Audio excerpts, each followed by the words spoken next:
안녕하십니까? 지금부터 상위 1%들의 7가지 핵심 마인드에 대해서 설명을 드리도록 하겠습니다.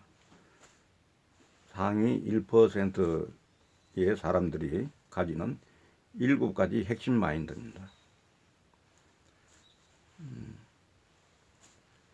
먼저 뚜렷한 목표를 설정하라고 그럽니다. 뚜렷한 목표를 설정하는 것이 인생에서 매우 중요한 겁니다. 목표가 없다면 얻는 것도 없다고 볼 수 있습니다. 성공하는가 못하는가는 목표 설정에 의해서 결정된다고 볼 수 있습니다. 목표 설정을 잘 했다면 반은 성공한 것이나 다름없다. 참으로 적절한 말입니다. 목표가 없다면 거듭 말하지만 절대 얻는 것은 없다.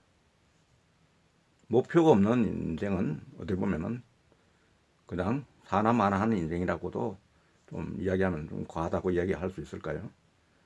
목표는 나이에 관계없이 남녀에 관계없이 모두가 다 가져야 될 공통적인 제1번 사항이라고 볼 수 있습니다. 상위 1%들이 가지는 가장 핵심적인 마인드라고 볼 수가 있습니다. 둘째는 최소한 12가지 이상의 것을 목표를 정하고 달성하라고 합니다. 최소한 12가지 이상의 것을 목표를 정하고 달성하라고 합니다. 한 해 목표는 3가지 큰 기준으로 목표를 세우라고 하는데 이 12가지라고 하는 것은 우리가 평생의 어떤 목표라고 생각하시면 되겠습니다. 너무 많은 것 같지만은 한 해에 보통 한 3가지 정도 3가지 정도를 가지고 목표를 정해서 세워서 실천해 나가면 좋겠다 하는 이런 생각을 해봅니다. 첫째는 사회봉사를 염두에 두도록 하는 게 어떤가. 사회봉사. 둘째는 가정의 목표를 뚜렷하게 설정하라. 셋째는 자아 실력 향상을 정하라. 실력 향상.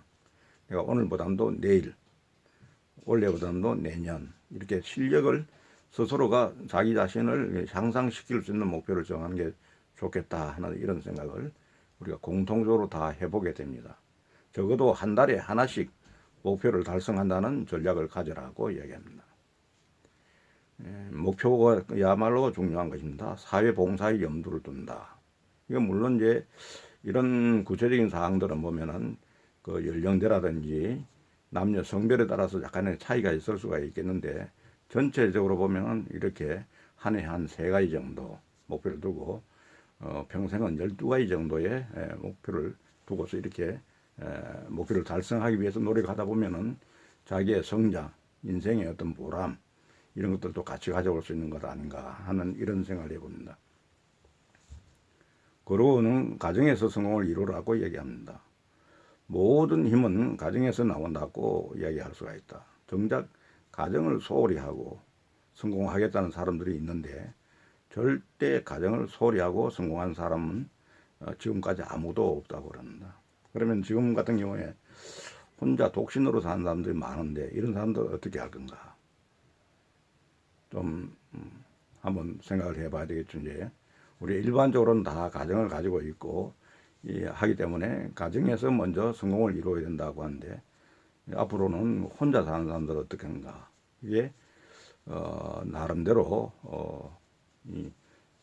결혼해서 사는 건 아니지만은 자기 몸담고 있는 그 부모로부터의 관계라든지 이런 집안의 어떤 이런 거라든지 이런 측면에서도 우리가 전혀 도외시하고 그것은 별개로 생각하고 이래 사는 것은 우리가 그 주소가 없는 사람이 어디 있겠습니까?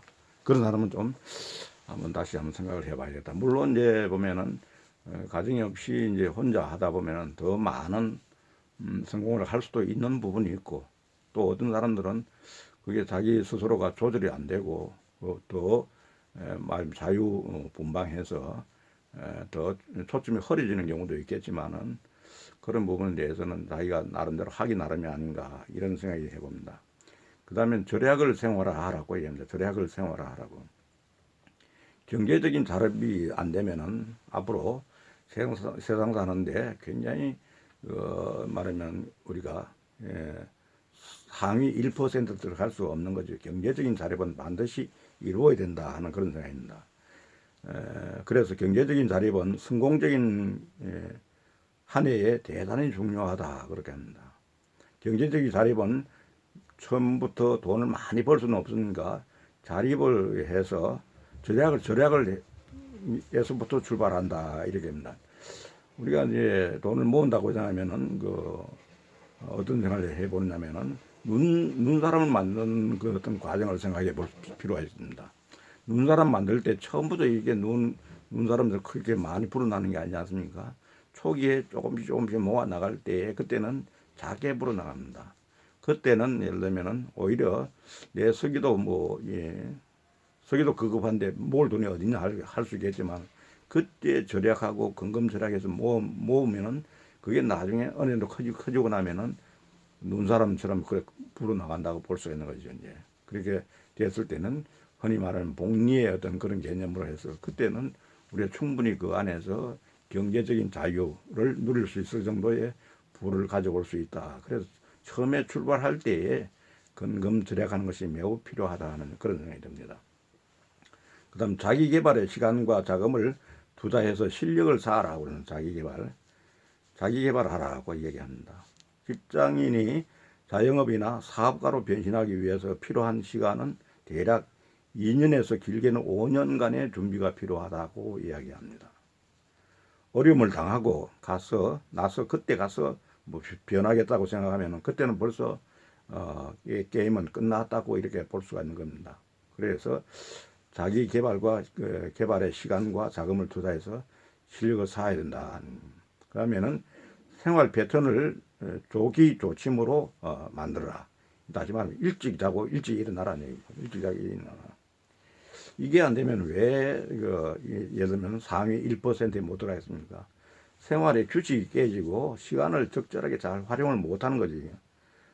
이게 조기 조침하는 게 굉장히 삶의 모든 힘의 근원이 된다고 볼 수 있는 것입니다. 이걸 규칙적으로 함으로 해서 시간도 잘 절약이 되고 내 몸의 건강도 이룰 수가 있고 힘들더라도 말하면은 과하지 않고 과유불급이다 그러는 과하지 않고 자기 주변을 관리할 수 있는 그런 것들이 여기에 있다. 그리고 시간 관리에 성공하라고 그러는 시간 관리에 성공한 사람은 인생에서 모든 것에 성공할 수가 있다. 왜? 시간만큼 공평한 것은 이 세상에 없다고 보는 것입니다.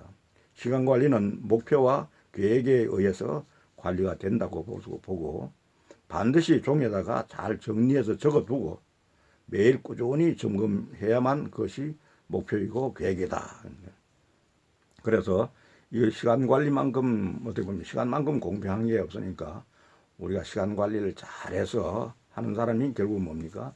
상위 1%에 들어갈 수 있는 그게 기본적인 중요한 자원이 시간이라는 자원이다 하는 이런 생각이 듭니다. 감사합니다.